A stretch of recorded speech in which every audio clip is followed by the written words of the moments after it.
ọ̀rọ̀ Oriyomi Hamzat nílùú Ìbàdàn àti funny thinkers. Ẹ jẹ́ ká fojú kan wò ó. Gbogbo ọ̀rọ̀ tí funny thinkers sọ nípa Oriyomi àti tí wọ́n l'Oriyomi fúnra ẹ̀ ṣe. Tá a bá ní ṣe àbòsí, torí iléeṣẹ́ tiwa Bitter Truth ni àwa gbé dání, òótọ́ ọ̀rọ̀ tó korò ni. Kò sí ọ̀tá wa nínú Oriyomi Hamzat àti funny thinkers. Kò sí ìmùlẹ̀ láàrin àwa Oriyomi Hamzat àti funny thinkers. Ṣùgbọ́n gbogbo ẹni tó bá ródòdó tí kò bá sọ, àkísà ẹlẹ́gbin ni níwájú Ọlọ́run. Lóòótọ́ àwọn pictures tí ó jáde táwọn ènìyàn ń sọ̀rọ̀ nípa ẹ̀, níbi tí Oriyomi ti jókòó lẹ́gbẹ̀ẹ́ Mufti Ìwó, picture yìí, níbi tí wọ́n ti lọ ṣèpàdé allegedly, ó ti jẹ́ pé àwọn èèyàn sọ pé ìpàdé tí Gumi fi wá sílùú Ìbàdàn sí ìpínlẹ̀ Ọ̀yọ́ ni, t'Oriyomi lọ bẹ̀ tí ò kó kámẹ́rà dání. Tá a sì mọrú àwọn èèyàn tí Gumi jẹ́, tí Mufti Ìwó jẹ́, pé ọ̀rọ̀ ṣàríà àti gbogbo ọ̀rọ̀ burúkú tó jáde lẹ́nu àwọn aráabí, kò sẹ́ni tó máa sọ pé Oriyomi ṣe rere o.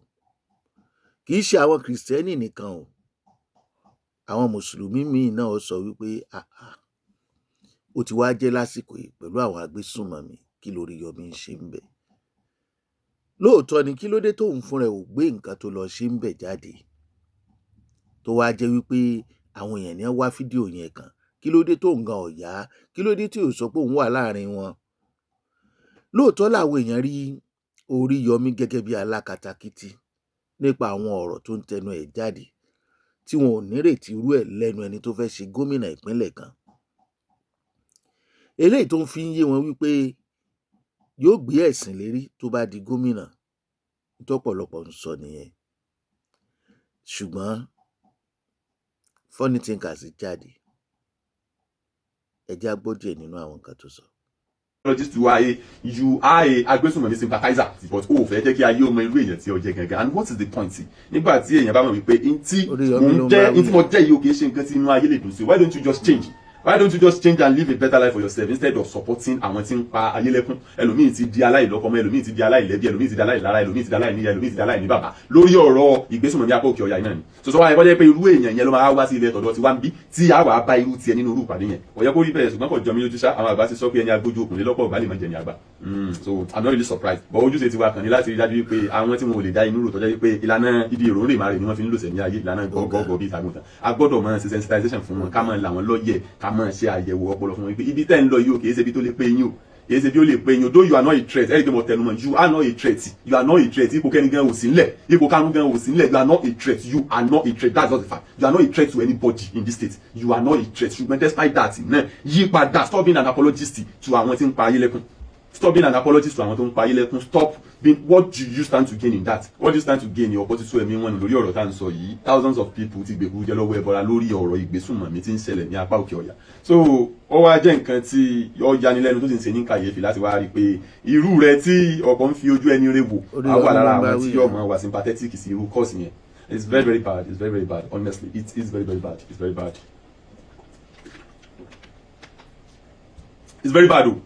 It's very bad, and you will have to change. You have to change. Torí pé nínú gbogbo nǹkan lákọ̀ọ́kọ́ kí nǹkan kan tó wà in existence Ọlọ́run kọ́kọ́ dá wa ká máa gbáyé ni. And then yàtọ̀ fún pé bóyá òfin ìjọba gan against ẹ̀ pé kẹ́nìkan tó gbẹ̀mí ẹnìkankan ní abẹ́ òfin Ọlọ́run gan ẹnìkankan ò gbọ́dọ̀ gbẹ̀mí ẹnìkankan. Òǹkálukú wá láti wá gbáyé tiẹ̀ ni, tí àsìkò òǹkálukú wáyé tó láti kúrò nínú ayé tí ọmọ bá tiẹ̀ lọ. So why are you now being sympathetic to a cause tó ń ba ẹ̀mí ẹlòmíì? Why are you being sympathetic is a cause tó ń dá ẹ̀mí ẹlòmíì légbodò, tó ń sọ ọmọ daláì ní bàbá, tó ń sọ ọkọ daláì láyà, tí ń sọ ìyàwó náà di aláìlọ́kọ mọ́, so tó kàn ń da lérú, tó ń ba ayé jẹ́, tí ń fọ̀run ṣe jẹ́. Cause yẹn is a very dangerous cause.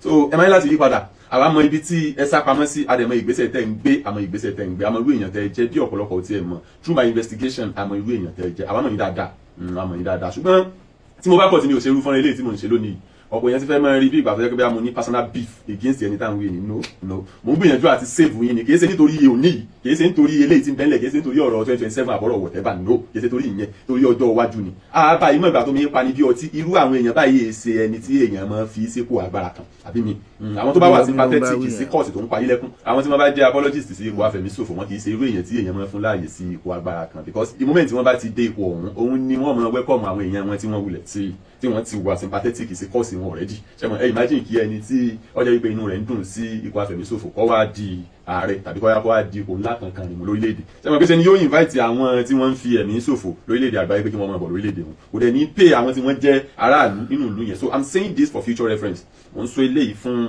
ọkàn wà nílẹ̀ fọjọ́ iwájú ẹ̀ lè fọ́ máa burú mọ́kù wí tiẹ̀ so mo ń sọ eléyìí kọ́ wà nílẹ̀ ni ọmọ rédíò kì í ṣe ẹni tí èèyàn lè fi agbára dánwò that is just because sympathizer ni apologist ni sí deadly cause apologist ni sí a very very deadly cause yes that is just the fact and ìwọ náà tó bá dẹ̀ ní àsìkò ṣẹ́ni tí wọ́n bá pè ní òótọ́ èèyàn máa ń mú nínú àsìkò èèyàn láti ṣèwádìí ni ìwọ náà ṣèwádìí wa ipò òótọ́ ní nǹkan tí mo ń sọ it's just an apologist is a sympathizer to ipò afẹ̀míṣòfò bóyá jẹ́ nìyẹn so kò ń ṣe irú èèyàn tí èèyàn máa ń fún ní ààyè láti dé ipò àṣẹ tàbí ipò agbára kan ní ìwà àmọ́ reason tó fi ń ṣe o ní ìmọ̀ ìdí tó fi ń ṣe irú ẹ̀ because tí ọ̀dà ní ọmọ ẹ̀jẹ̀ tèdè lẹ̀kùn ti jìnnà báwo ni mo ṣe máa ṣe ìpàdé àtìlẹ̀kùn mọ́ níṣe pẹ̀lú ẹni tí gbogbo ìlú mọ̀ wípé ọ̀rọ̀ kóríyá ni òun máa ń sọ láti fi gbé àwọn tí ń fi èmi àwọn èèyàn ṣòfò láti fi gbé lẹ́yìn so báwo mo ṣe máa ṣe meeting pẹ̀lú irú èèyàn bẹ́ẹ̀ báwo ni mo fẹ́ máa ṣe meeting pẹ̀lú irú èèyàn bẹ́ẹ̀ and then tí wọ́n bá dẹ̀ pè é ní public figure tí wọ́n bá ń pè é lẹ́ni rẹ̀ o gbọ́dọ̀ ní tí wọ́n gan fúnra rẹ̀ bá ti mọ̀ wípé ayé ò gbọ́dọ̀ bá ẹ níbẹ̀ kò yẹ kó máa ṣe and as a matter of fact kíní yìí ọ̀ṣẹ̀ṣẹ̀ bẹ̀rẹ̀ you have been a sympathizer to afẹ̀míṣòfò you have been an agbésùnmọ̀mí apologist for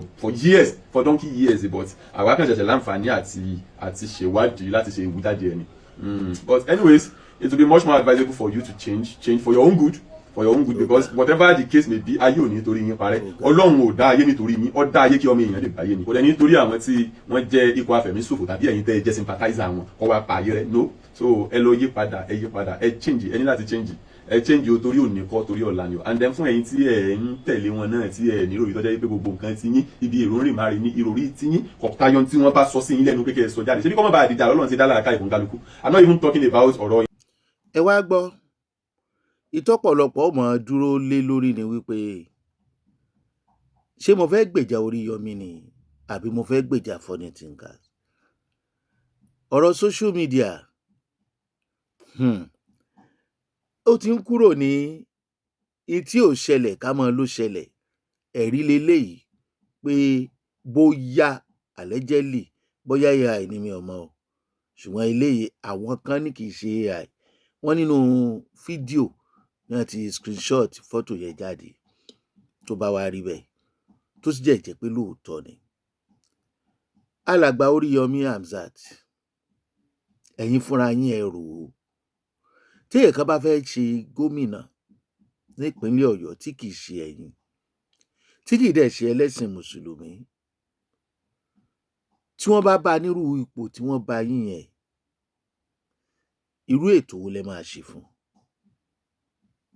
ìdí tọ́pọ̀lọpọ̀ àwọn èèyàn ti jáde tán ṣe ń ṣètò tako Oríyọmí nìyẹn wọ́n dẹ̀ lẹ sọ pé ẹ mọ̀ fọlọ́pàá gbé àwọn èèyàn ẹ má ṣe bẹ́ẹ̀ ẹ̀yin ní kẹ́ ẹ rò wípé ṣé nǹkan tí wọ́n ń sọ ìṣóòtọ́ ni àbírọ́ torí mùsùlùmí nìkan kọ́ ló wà nípínlẹ̀ Ọ̀yọ́ ẹlẹ́sìn tó wà nípínlẹ̀ Ọ̀yọ́ àtàwọn tí ò ṣe nǹkan kan wọ́n lé ní mílíọ̀nù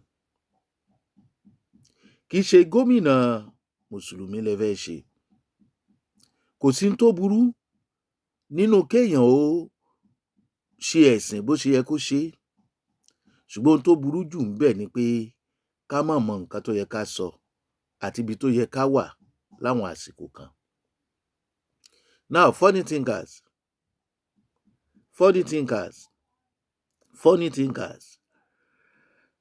ọ̀rọ̀ tó sọ lójú èmi Peter Truth ti bẹ̀ lélẹ̀ ó yẹ gbogbo ènìyàn kó dínwó alágbàfọ̀ kò yẹ àtọ̀lé o torí ìtọ̀ tí ń bẹ lára aṣọ ẹ̀ iṣẹ́ ni lọ́tọ̀ wọ́n kọ́kọ́ rẹ́ wọn ò ní frustrate o dẹ̀ wá bẹ̀rù orí ara ẹ̀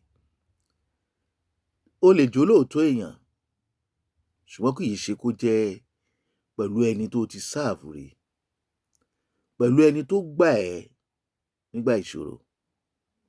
Ìbéèrè kan tí mo fẹ́ béèrè rèé, ṣé mo sọ pé a judge anybody? Tó bá jẹ́ òótọ́ ni gbogbo ọ̀rọ̀ tó sọ, bí professional ṣe máa ń sọ̀rọ̀ lèmi ṣe máa bá ẹ sọ. Tó bá jẹ́ tòótọ́ ni àwọn allegation yìí, yàtọ̀ fún fọ́tò tó wà lórí afẹ́fẹ́, proof mi wo ló ní? Ṣó pé lójú àwọn kan tí mo fi lóòbẹ̀rù orí ara ẹni pé àwọn mùsùlùmí tí wọ́n jẹ́ mùsùlùmí irú èyí tí Oriyomi Hamzat Alhaji tó ń ṣe, yàtọ̀ fún pé wọn ò ní fojú rẹ̀ wò ẹ́, ó di ọ̀dàlẹ̀ torí pé o ti bá Oriyomi jẹ, o ti bá mu. Èmi dẹ̀ nígbàgbọ́, táwọn èèyàn máa ń wò pé kí ló dé tí mò ń sọ̀rọ̀ báyìí, èmi nígbàgbọ́ pé ọmọ Yorùbá, ìka tó bá fún wa lóúnjẹ la máa ń gé jẹ. Irú ẹ̀ lèyí tí Funny Thinker ń ṣe. Mi ò ní nǹkan tí Alhaji Oriyomi ṣe dá o. Àìmọye èèyàn ló ti ṣètò lórí ẹ̀ tí mi ò sọ̀rọ̀, torí pé tó bá jẹ́ ẹ̀rí tí wọ́n rí, ọ̀rọ̀ ò gbẹnu wa. Ṣùgbọ́n ṣe ló yẹ kí Funny Thinkers mọ́ hùwà aláìmoore. Ó ń pọ̀ jù lọ́dọ̀ Funny Thinkers. Ẹnìkankan ò rí, a dẹ̀ judge ẹnìkankan. Mo ní tó bá jẹ́ lóòótọ́ ni mo sọ, bitter truth ni o. Gbogbo ọ̀rọ̀ tó wà controversial lórí ọ̀rọ̀ Funny Thinkers àti Oriyomi Hamzat, ibi tí Funny Thinkers ń gbé lọ, ibi tó le ni. Ọ̀pọ̀lọpọ̀ ló ń sọ wípé Funny Thinkers wicked, wọ́n láláìmoore ni, ọ̀dàlẹ̀ sí ni mo fi ní ó yẹ ni gbogbo kó dínwó alágbàfọ̀, kò yẹ àtọ̀ọ́lé. Nígbà tí o bá sọ̀rọ̀ tó allege èèyàn tó le tó báyìí, ẹ jẹ́ á mú lóòótọ́ ọ̀rọ̀. Lóòótọ́ tí wọ́n bá wá fi ọlọ́pàá gbé ẹ, ta ni yóò gbà ẹ́ tó o bá ní àwọn ẹ̀rí yàtọ̀ fún èyí tí wọ́n gbé jáde? Èmi ò support Alhaji Oriyomi lórí àwọn ìwà tí wọ́n lò wù. Mi ò against àwọn tó ń bá Alhaji fà á, torí òun fúnra ẹ̀ náà lè bá àyàn fà á. Ṣùgbọ́n mo korò ojú sí tọ̀dọ̀ ẹ̀. Àwọn ìwà kan wà tí ò yẹ kẹ́dà ọmọ hù. Pàápàá jùlọ orúkọ burúkú tí wọ́n ti sọ ọmọ Yorùbá. Èyí tí Alhaji Oriyomi sọ tí wọ́n ní wọ́n sọ pé àwọn ọmọ fọlọ́pàá kó gbogbo èèyàn, wọn à nílò ẹ̀. Wọn à nílò ẹ̀ o. Funny Thinkers lọ ṣọ́ra. Kò sẹ́ni tí ò mọ̀ wípé ewu ni láti dìbò fún ẹni tó gbé ẹ̀sìn lórí tó dẹ̀ ń jẹun pẹ̀lú àwọn alákatakítí. Kò sẹ́ni tí ò mọ̀. Ṣùgbọ́n oníkálukú ló lẹ́tọ̀ọ́ ẹni tó yẹ kó dìbò fún tó bá wù. Bọ̀ láti máa sọ pé ẹnìkan ò lè débì kan láíláí, tíkẹ́ẹ̀tì tó wà lórí ẹ̀wọ̀n ó ti dì lára, ó ti dì wọra. You are not God. We are not God. Tí ẹ bá ṣe akatakítí náà tó bá wà lórí ipò, tọ́lọ́run bá máa dé bá a dé bá. Bọ́lọ́run bá kọ pé yóò débẹ̀, yóò débẹ̀. Bọ́lọ́run ò bá kọ, kó má sọ gbogbo ọ̀rọ̀ tó sọ, kó má jókòó ti àwọn alákatakítí ẹ̀sìn. Bọ́lọ́run ò bá ti kọ kò ní débẹ̀. Ọ̀rọ̀ tó máa kó wa sí wàhálà, tó máa wá di pé wọ́n ń lé wa mú kiri, tá a bá tiẹ̀ fẹ́ sọ, ẹ má jẹ́ á sọ sẹ́ni tó ti ṣe wá lóore. Mélòó ló ti pè é lórí ọ̀rọ̀ yìí gẹ́gẹ́ bí ẹ̀rí tó ti sọ fún pé n tó ń ṣe yóò dáa? Lẹ́yìn ìjà, gbogbo ẹ̀dá tó bá ń sọ̀rọ̀ bó ṣe sọ̀rọ̀ yìí, tíjà wáyé láàrin wọn, bí ìgbà téèyàn fẹ́ fààyàn wálẹ̀ ni, tàbí téèyàn fẹ́ fààyàn lọ́tà lọ́wọ́. Ọmọ Yorùbá ẹ jẹ́ á ronú lórí ọ̀rọ̀ Funny Thinkers. Òun lérí pọ̀, má ṣe bẹ́ẹ̀ kó dáa. Ẹ jẹ́ ká jẹ́ ọmọlúàbí. Ẹ jẹ́ ká jẹ́ ọmọlúàbí. Mi ò lọ́rọ̀ tó sọ ò dáa o. ọ̀nà tó gbà sọ ni o, ọ̀nà tó gbà sọ ni o. Alhaji Oriyomi àgbèjẹ as a pressman, ṣó fẹ́ gbọ́, tíwọ náà wà nínú iṣẹ́ yìí, Alhaji Oriyomi lè prove ara ẹ̀ pé iṣẹ́ òun ló ń lọ ṣe tá a dẹ̀ mọ̀. Ṣé Oriyomi 101 a rí fọ́tò ẹ̀ pẹ̀lú Gumi tó bá jókòó sáwùjọ yẹn tí wọ́n bá pè é gẹ́gẹ́ bí ara wọn. Kílẹ̀ rí tí a rí mú dání wípé Oriyomi ó wà nínú àwọn afẹ̀míṣòfò, ó wà pẹ̀lú àwọn tó afurasí tá a dẹ̀ mọ̀ tó yẹ pé allegedly ni orúkọ tó pe ara Fúlàní onírùngbọ̀n yẹn lóòótọ́, gẹ́gẹ́ bí tó ń lọ nílẹ̀ Yorùbá àti tó Oriyomi gbé dání, kò yẹ kó wà pẹ̀lú wọn. Gẹ́gẹ́ bí pressman ó lè wà pẹ̀lú wọn, ṣùgbọ́n àwọn gan ti fi ahọ́n ti gbé wọn lórí ọ̀rọ̀ ẹlẹ́sìn dé, wọ́n kọ́kọ́ ń tọ́ lágbájá ni, defensive ni.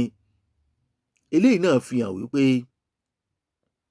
tí wọ́n bá jẹ́ gómìnà, tí wọ́n bá nírú èrò yìí lọ́kàn, àwọn ará ìpínlẹ̀ Ọ̀yọ́ wà nínú ìṣòro. Ṣùgbọ́n funny thing díẹ̀díẹ̀ o, mo lérò pé ó yẹ kí àwọn èèyàn kí wọ́n ti pè é sákìyèsí. Tó bá jẹ́ ẹ̀gbọ́n ẹ̀ ni, o ò ní gbé wá sórí afẹ́fẹ́. Tó bá jọmọ ìyá ẹ̀ ni, o ò ní gbé wá sórí afẹ́fẹ́. Tí wàhálà bá ṣẹlẹ̀, ẹ yanjú ẹ̀ nínú ilé ni. Tó bá jẹ́ wípé àárín yín ò dàrú, o ò ní gbé wá sórí afẹ́fẹ́. Èmi ò gbè lẹ́yìn Oriyomi, mi ò gbè lẹ́yìn ẹ̀, mi ò against ẹnìkankan nínú ẹ̀yin méjèèjì, ṣùgbọ́n ẹ jẹ́ ká mọ nǹkan tá à ń ṣe lásìkò yìí. Oriyomi Hamzat Alhaji, tó bá jẹ́ pé lóòótọ́ ni allegation tí ọmọ yìí fi kàn yín gẹ́gẹ́ bí ọmọ Yorùbá, ó kù díẹ̀ káàtó. Ṣùgbọ́n tí kò ní ẹ̀rí nínú, funny thingers, lọ ṣọ́ra ẹ̀ o. Ṣeun Agbọ́lá lórúkọ mi, Bitter Truth lórúkọ ètò. Ìkànnì Jùgbà Master lẹ tí ń wò wá. Ọmọ Yorùbá lásìkò tá a wà yìí, ẹ jẹ́ á fẹ́ràn ara wa. Alhaji Oriyomi Hamzat, ẹ fẹ́ràn ọmọ Yorùbá, ẹ má jọ jẹ́ ẹlẹ́sìn Islam nìkan. Nǹkan tí mo rí nínú ọ̀rọ̀ yín ni pé ẹ wò tẹ̀sìn lórí ètò yín kẹ́ tó máa ran àwọn èèyàn lọ́wọ́, ẹ fi tẹ̀sìn ṣe. Kò sẹ́ni tí ò lè ṣàṣìṣe nínú ọ̀rọ̀, k'Ọlọ́run má jẹ́ kí èyí tá a sọ tí ó dà wá láàmú kó tẹnu wa jáde. Funny thingers, be careful. Reason tí mo ṣe ní kó be careful ni torí ọ̀rọ̀ ẹnu. Ìwọ̀nba ọ̀ ń jábọ̀ jù sí àgbàlagbà. 1, ọ̀gá ẹ̀, 2, olórí ẹ̀, 3.